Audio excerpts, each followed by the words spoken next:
Sir Andrew John Wiles, KBE, FRS is a British mathematician and a Royal Society research professor at the University of Oxford, specialising in number theory. He is most notable for proving Fermat's last theorem. Early life and education. Wiles is the son of Maurice Frank Wiles, the Regius Professor of Divinity at the University of Oxford, and Patricia Wiles. His father worked as the chaplain at Ridley Hall, Cambridge, for the years 1952–55. Wiles was born in Cambridge, England, in 1953, and he attended King's College School, Cambridge, and the Leys School, Cambridge. Wiles states that he came across Fermat's last theorem on his way home from school when he was 10 years old. He stopped by his local library where he found a book about the theorem. Fascinated by the existence of a theorem that was so easy to state that he, a 10-year-old, could understand it, but nobody had proven it, he decided to be the first person to prove it. However, he soon realized that his knowledge was too limited, so he abandoned his childhood dream, until it was brought back to his attention at the age of 33 by Ken Ribot's 1986 proof of the epsilon conjecture, which Gerard Frey had previously linked to Fermat's famous equation. Mathematical career. Wiles earned his bachelor's degree in mathematics in 1974 after his study at Merton College, Oxford, and a PhD in 1980, after his research at Clare College, Cambridge. After a stay at the Institute for Advanced Study in New Jersey in 1981, Wiles became a professor at Princeton University. In 1985–86, Wiles was a Guggenheim Fellow at the Institut des Hautes Permétudes Scientifiques near Paris and at the École Normale Supérieure Copyright Year. From 1988 to 1990, Wiles was a Royal Society research professor at the University of Oxford, and then he returned to Princeton. He rejoined Oxford in 2011 as Royal Society research professor. Wiles's graduate research was guided by John Coates beginning in the summer of 1975. Together these colleagues worked on the arithmetic of elliptic curves with complex multiplication by the methods of Iwasaw theory. He further worked with Barry Mazur on the main conjecture of Iwasaw theory over the rational numbers, and soon afterward, he generalized this result to totally real fields. The proof of Fermat's last theorem.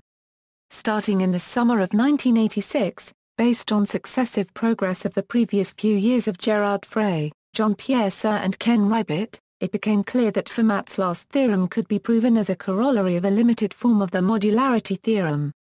The modularity theorem involved elliptic curves, which was also Wiles' own specialist area. The conjecture was seen by contemporary mathematicians as important, but extraordinarily difficult or perhaps inaccessible to proof.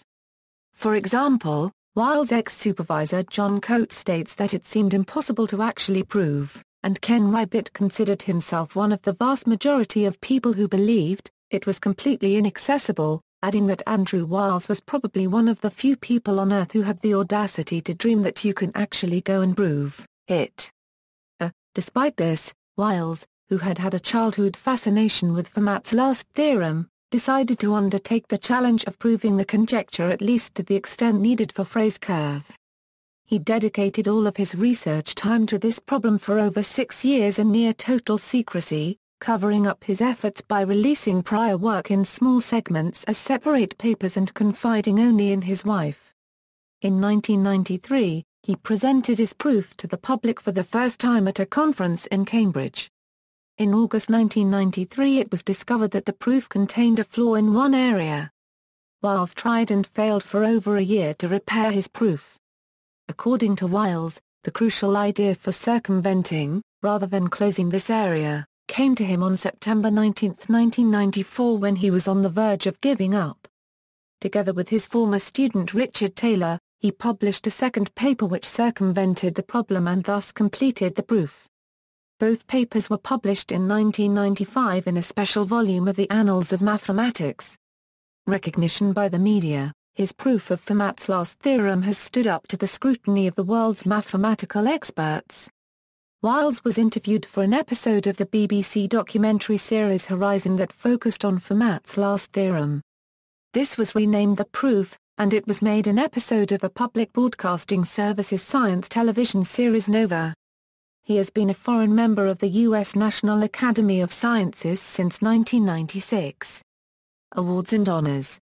Wiles has been awarded several major prizes in mathematics and science: Junior Whitehead Prize of the LMS, Fellow of the Royal Society, Schock Prize, Fermat Prize, Wolf Prize, NAS Award in Mathematics from the National Academy of Sciences, Royal Medal, Ostrowski Prize, Cole Prize, Wolfskehl Prize, a Euro-C Paul Wolfskehl, a silver plaque from the International Mathematical Union recognizing his achievements, in place of the Fields Medal, which is restricted to those under 40, King Faisal Prize, Clay Research Award, Pythagoras Award, Shaw Prize, the asteroid 9999. Wiles was named after Wiles in 1999. Wiles was appointed to the rank of Knight Commander of the Order of the British Empire in the United Kingdom in 2000. The building at the University of Oxford housing the Mathematical Institute is named after Wiles. Wiles' nomination for election to the Royal Society reads, in popular culture, an episode of Star Trek, The Next Generation, filmed while Wiles was researching the proof, asserted that Fermat's last theorem remains unproven in the 24th century. An episode of Star Trek, Deep Space Nine mentioned Wiles's proof. He was also mentioned in Stieg Larsson's second book of the Millennium Trilogy, The Girl Who Played with Fire, and also the third, The Girl Who Kicked the Hornet's Nest. Wiles was credited with solving Fermat's last theorem when the female protagonist Lisbeth Salander attempted to solve it. Tom Lehrer updated the lyrics to his song That's Mathematics, to mention that Wiles confirms what Fermat jotted down in that margin which could have used some enlarging. Rock band Bats have a song named after Wiles which describes his career. Rock band Cornetto wrote a song about his endless pursuit to solve Fermat's last theorem. Wiles and his achievement are also mentioned in Yoko Ogawa's novel The Housekeeper and the Professor. Wiles' 1993 presentation in Cambridge is mentioned in the novel The Oxford Murders by Guillermo Martinez, which was adapted into a film of the same title. In the film, Wiles is represented as Professor Wilkes of Cambridge who addressed Fermat's last theorem. References. External links, media related to Andrew Wiles at Wikimedia Commons.